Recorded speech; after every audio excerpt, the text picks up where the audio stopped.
A couple of things, just talking about some roster stuff. So, Karan Reed he'll be joining us today, and Carl Davis will be joining us. Tremaine Brock is still going through the testing phase, so we'll see where he is tomorrow. Also, Josh Morrow will be with us tomorrow upon completion of the testing phase. The only thing, and I'll just say it now, and I'll pause while you guys text this out, is that Quincy Williams has a core muscle issue, so he's going to miss some time, and we'll just move Dakota Allen up and Nate Evans, with the will linebacker position. So that's where we are as a team, right now, with the players that we have. So just kind of try to, tell you guys this now before we go out there and you try to figure everything out. Other than that, we're still in this, phase 2 type of work. Looking forward to August 17th, with the pads, putting them on. And then obviously September 5th is when we have to get down to 53 and trying to figure out who the 53 best players are, that are going to help us win this year. Thank you, Coach. Let's start with Gary Smits. Hey, Coach. How you doing? Joe, I'm doing well. The other day, Joe Schobert told us that he's not much of a talker, and I'm wondering, is he going to be the guy who exhibits his leadership on the field through his actions more than being especially vocal? What player was that? Schobert.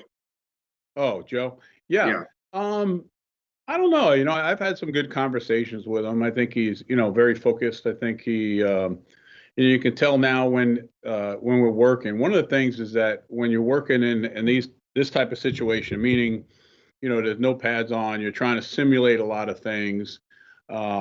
He has very good discipline and working through the drills with that, whether it's, bending at the knees, really working on, clamping on his tackling drill. So the one thing, that I've watched with Joe, these past couple of days is just his attention to detail. And I think, he's focused that way, but I do see him as someone that does communicate. I don't know yet. We haven't been in any type of, high anxiety type situations, but, he reminds me of a player that's extremely focused, loves what he does, can really help the people around him, processes information quickly, and is able to verbalize it quickly. And I feel very, very comfortable with him in there. It's like, a lot of times, sometimes there's a period where you're looking for a person to be comfortable. And then not only that person, but the people around them, especially when you're the person that's communicating. And, right now it looks, when I watch him and Miles out there, they look very comfortable, and it shows because their reaction and they seem a lot quicker and a lot better. Both players. Thank you, Coach. Mm-hmm. Thanks, Gary. Let's go to Hayes and then D-Rock. Hey, Doug, what kind of physical change has Josh Allen made? He looks leaner, slimmer than what we saw last year when it looked like he had a really impressive frame. But I'm just curious, what kind of physical strides have you seen out of Josh Allen?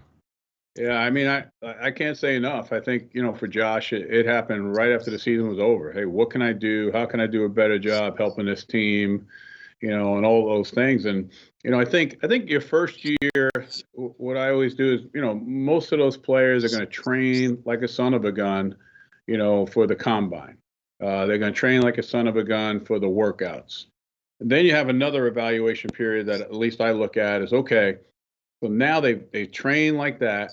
What have they done from when they stopped training to the draft, and then when they report here? And I think that shows a lot. And I think Josh, at that point did a very good job. Then you're like, okay, how are they going to come into camp? And then most of them, they do have a couple of extra weeks at the end.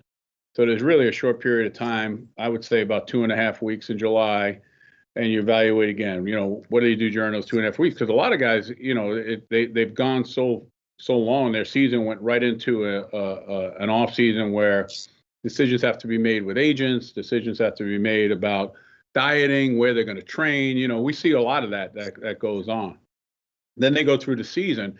And during that season, I think that you learn a lot. You know, if you're a player that's in tune to your surroundings, you're going to learn, about the practicing, the nutrition, the time, because your time is so much different than it was, in your prior, in your past, where people have to go to class and, there's study hall, there's numerous things that players have to do. So I think what Josh did a good job of is really in the off season of saying, okay, I realize all this stuff. I know what I want to do. I know where I want to be. I'm going to work there. And he really looks great. He really does. I mean, he's moving better than he's moved before, at least, from what I've seen from last year. He's much more, communicating much more, meaning, with his teammates and, really trying to, set a standard, which I think is important. And, what a great player to look up to see what he's doing. I mean, he's one player that, you can see him laugh, you can see him focus, you can see him, you see all the things around him that, there's a lot of great things ahead for him in his career. And, we're excited about him. And then I wanted to ask you about Laviska Shenault. What's your impressions of him so far in terms of being able to pick up the scheme and execute it on the field? I think it's good. I think it's really good. I think that, we're putting a lot on him.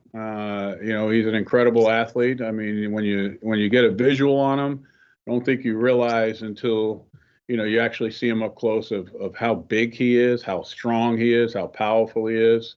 I think he can play multiple positions. And it's just a matter of, hey, let's get him off to a good start, which he has. Catches the ball extremely well. He can run. He can get in and out of cuts. So, it's going to be an exciting camp, I think, for that group. They all shown that, they have good ball skills. They all work extremely hard. Keenan, McCardle does a great job with them. So there's going to be a lot of competition there. And, it's going to be good for everybody. And those young guys are going to push the older guys. Awesome. Thank you. Yep. Thank you, Hayes. We'll go to D-Rock and then Mark Long. Hey, Doug, I know the coaching community is pretty tight as a general rule, but I would assume, even the O-line coaches more so. How well did you know Coach Mudd, and do you have any stories that you could probably share with us? Yeah, I mean, we're all deeply saddened, especially for me. He's someone that when I came into the league with the Jets, he's someone that really took me under his wing for whatever reason. I don't know why I was, granted that, by him. He's and really there's been a lot of great line coaches in this league, but I think when you're talking about, the great line coaches, great coaches, he's up there. I was fortunate in New York. I had two players that had been drafted and played for him in Seattle, both with Kevin Mawai and Pete Kendall, that played a long period of time. And it just seemed that every time I was able to get a player that either had been with Howard or played for Howard, it made my job a lot easier. Because, technically, he was just, such a really, really good football coach and really got the most out of his players. But what was important to me is, when it came into the league, there was a lot of, coaches that were obviously well established in the offensive line position. And, that first year, in New York, there was, it was tough. It was a tough transition going into a room and taking over for another great line coach in Bill Muir. And I didn't really have a lot of relationships, with people from a coaching standpoint. And, I reached out to Howard, who I had worked out for when he was in Kansas City when I was a player. And Jimmy Ray was my mentor. He was in the room with me, and he had worked with Howard and kind of got us together. And then, I was able to give him a call. I was able to talk to him. He was able to help me through, a lot of the difficult times, when we weren't playing well, or maybe I wasn't getting my point across. And he kind of took me under his wing. And I remember when the story. So when I left New Orleans and became the head coach at Syracuse, He's like, oh, I can't believe you did that. I can't believe you left the greatest position to coach in football, and now you're a damn head coach. That's unbelievable. And we didn't talk for a while because obviously that job was very consuming of my time. And we played the University of Washington. I guess it was my first year. We played out in Washington, so I called him up, and he was, I think at the time he was actually retired, so he wasn't really doing any consulting or anything of that nature.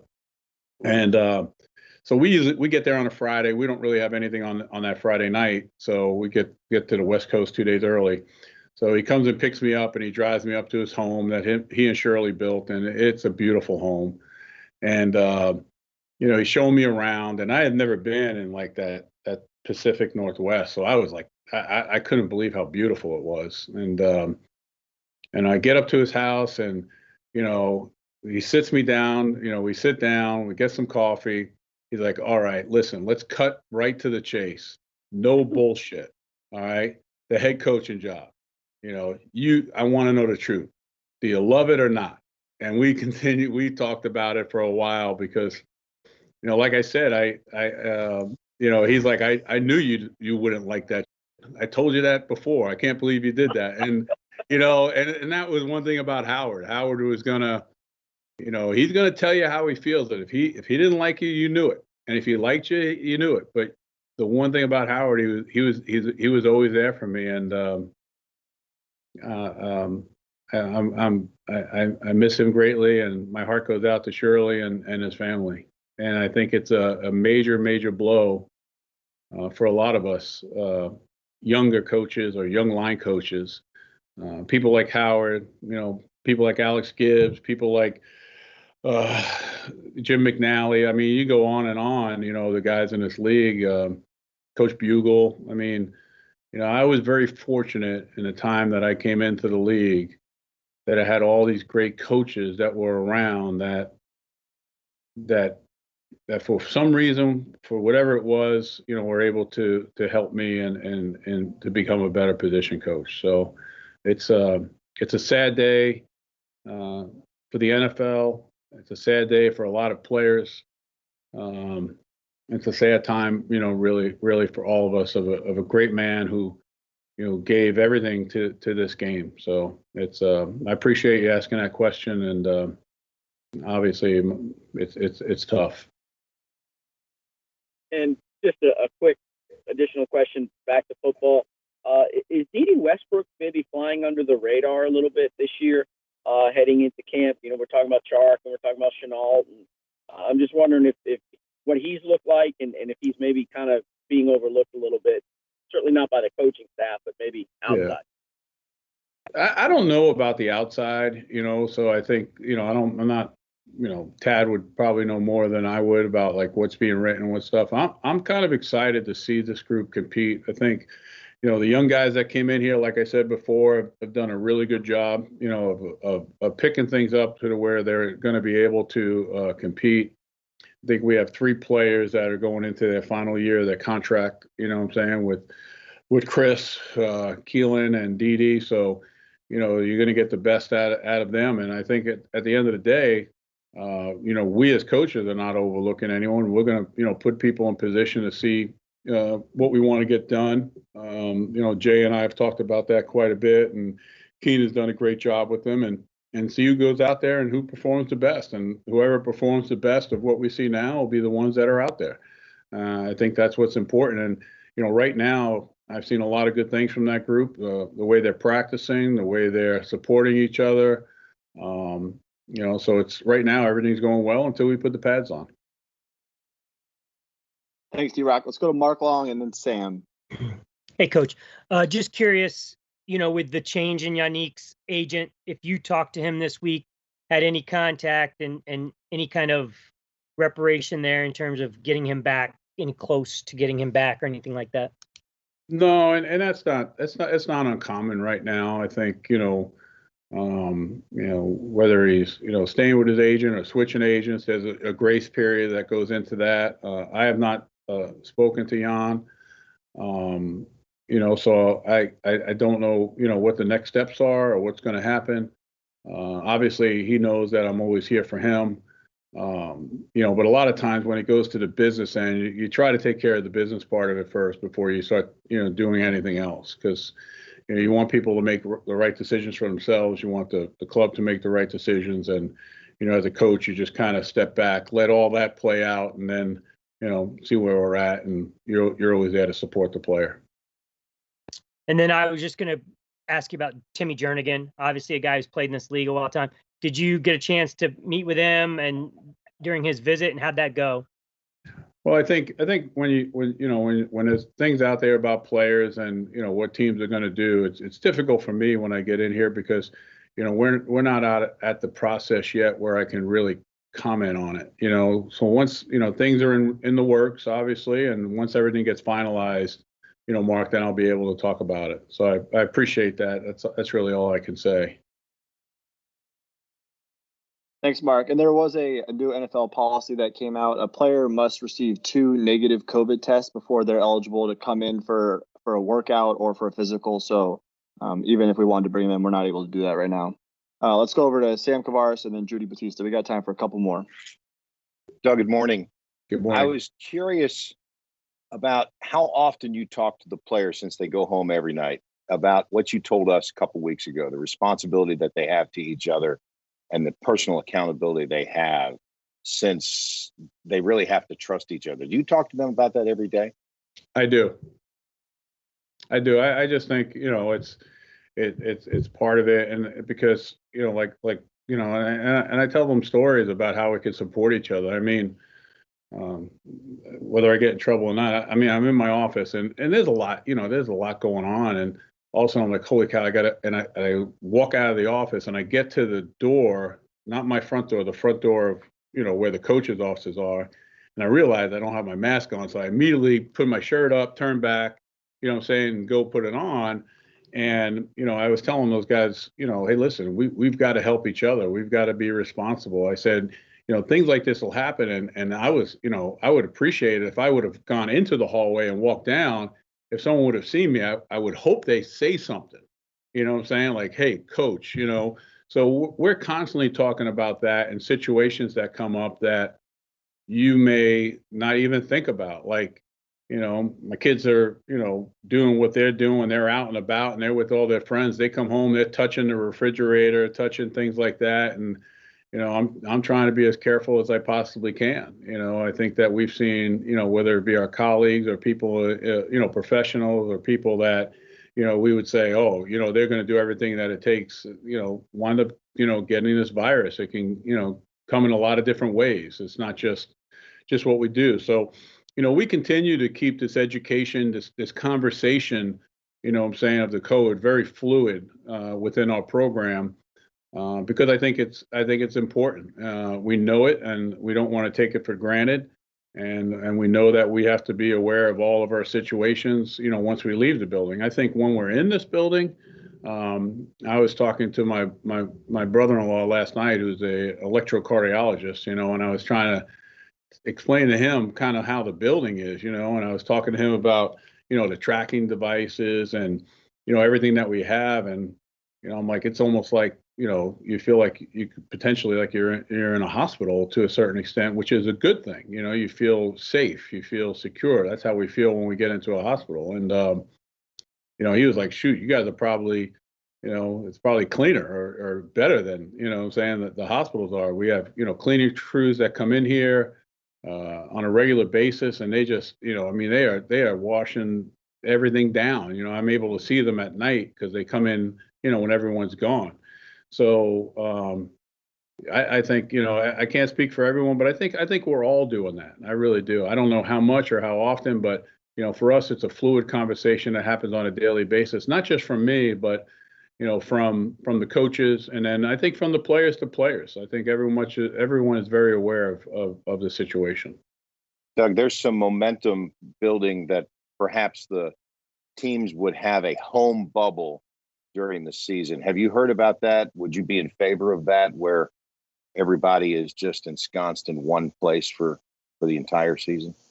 I just think, when I look at it, I think there's a risk factor in everything, that you do. I think here, while we're in this building, obviously it's an environment that we can control. I mean, between us, the food staff and SMG, everyone's on board, everyone's being tested, everyone's doing it. I think, once you start getting to the outside, I think now you have to deal with a lot of other issues, that come up there. I've always been, I think, the bubble concept, from what people have said, it's very difficult, to do for a long period of time. I think that, for us, I just think it's a level of responsibility, and until they tell anything else. But if someone did come to us and say, hey, listen, I don't feel that I'm in a safe environment when I leave this building, we would be very proactive in doing whatever we can to make sure that that player, feels safe, and we put him in an environment where he can feel that way. However we want to label it, a bubble or not a bubble. I wouldn't be able to talk about that until I know exactly what that is. Thanks, Doug. Glad you're well. Sure. Thank you, Sam. Yep. Thanks, Sam. Let's go over to Judy. Hey, Judy. Hi, Doug. I wanted to ask you, yesterday Gardner mentioned in passing that he felt that he and a group of some of the guys there were in a position to enact a culture change there, to go towards a consistently winning culture. I wonder if you've addressed that with the team or with anybody specifically, and maybe what you've seen from players in that direction. Yeah. I don't necessarily address those things with players individually unless they bring it up to me. I think a lot of times I think when things like that occur, at least for me, I'm always concerned about people thinking that I'm trying to manipulate a team or manipulate a group of players, and that's not who I am. So I have a difficult time with that. But I do create a vision for what we want to have as a team. Whether you want to call it a culture, that's fine. But our vision of how we want to communicate, how we want to help each other, how we want to get better, how we want to commit ourselves to the team aspect of things rather than the individual aspect of things. So I think that occurs. I think what happens to players, and when you have probably the youngest team in the league, you have a lot of young guys that have been in the locker room and really haven't said much, but they've gathered a lot of information. And some of them come from winning programs, some of them come from different types of backgrounds where they've needed to commit themselves to something to have the level of success to get themselves here. So I think a lot of times what will happen, and like I said before, I didn't realize this until I heard Jari Evans talk when I was in New Orleans, and we had Jari Evans and we had Reggie Bush and we had a bunch of guys in that first draft class in 2006. And he talked about when they came in that they had all spoken about, hey, listen, we're going to change this thing. We're going to do this and do that. And I never knew those conversations were taking place. But then to see where those players are and what they've done for that program, I understand it. So, to have, Gardner or maybe Josh or some of these younger players, get together and want to create something that's going to be beneficial for the team without any hidden agenda for themselves, is really a good step, in what we're trying to create here as far as what my vision is for this team.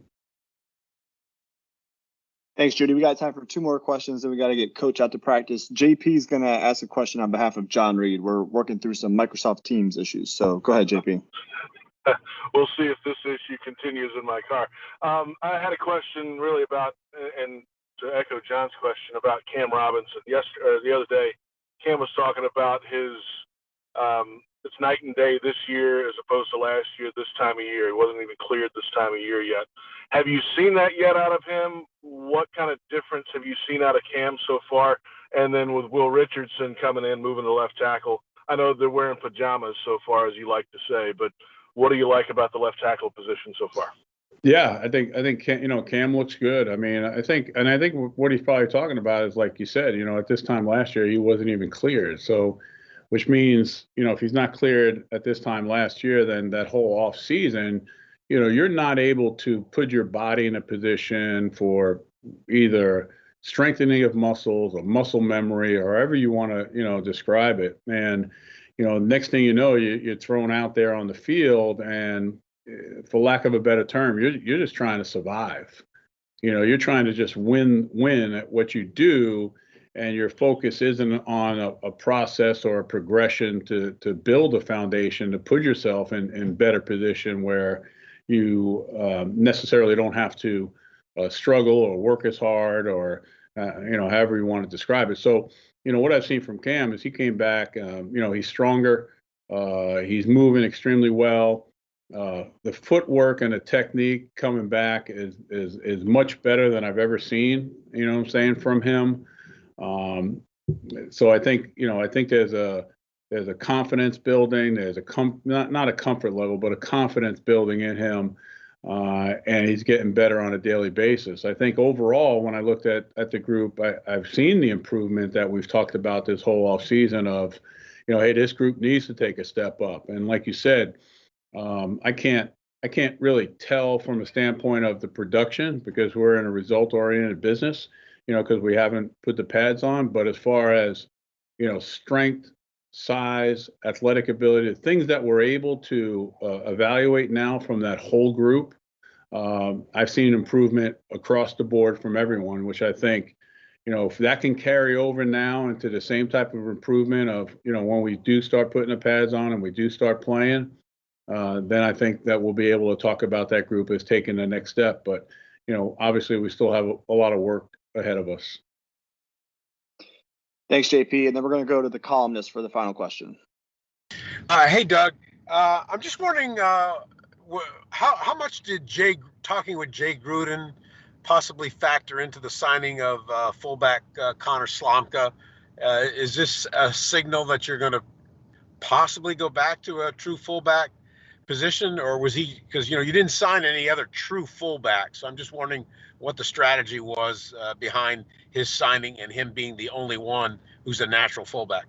Yeah, I think what I struggle with, and Jay and I have talked about this, and Dave has been involved in these conversations, is what are you looking for in that position? As far as how it fits your offense, and what's difficult if let's say if we go back to the traditional old-fashioned, kind of, the banger, the guy that can go in there and lead on somebody and and can really block. So basically, it's your undersized offensive guard back there, playing in the backfield, being a lead guy for the back, to help him. Now, if it's that type of player, you've got to ask yourself, okay, what are we getting out of that player from a standpoint of the passing game? What are we getting out of that player from a standpoint of special teams? So, Connor has the ability, he can, he's tough, he can run well. He does have some ball skills. So those are the keys to him going at that position. The other thing you look at is, okay, you understand that goal line and short yardage, or maybe some situations you're going to have to bring someone over, and those snaps during the year, when you look at it from a percentage standpoint, are low. You might be in 8 to 12 snaps of that personnel grouping in goal line, and then depending upon what you want to do offensively, your short yardage. But now there's a big sense of, okay, passing game and special teams. So you start looking at a combination. I think you see this around the league of, your F-type tight ends, which are a little bit longer, maybe not as thorough as a banger from space. What can they give us there? So, we're looking for people in that position that can, actually, if you dress them, because we're so limited, on who you can dress, that I can guarantee that player, 18, 19, maybe 20 snaps per game.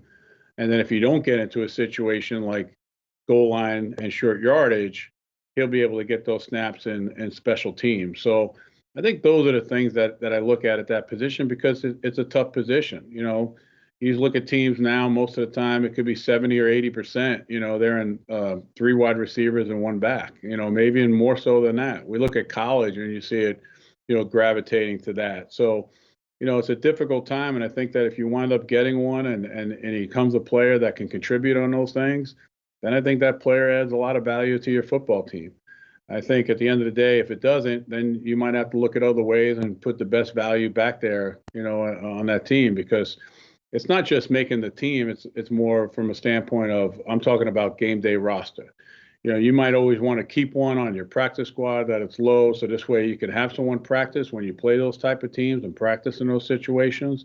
And I think that does gain value to your football team during the year. But I think all these things, remain to be seen as they get out there and they start playing.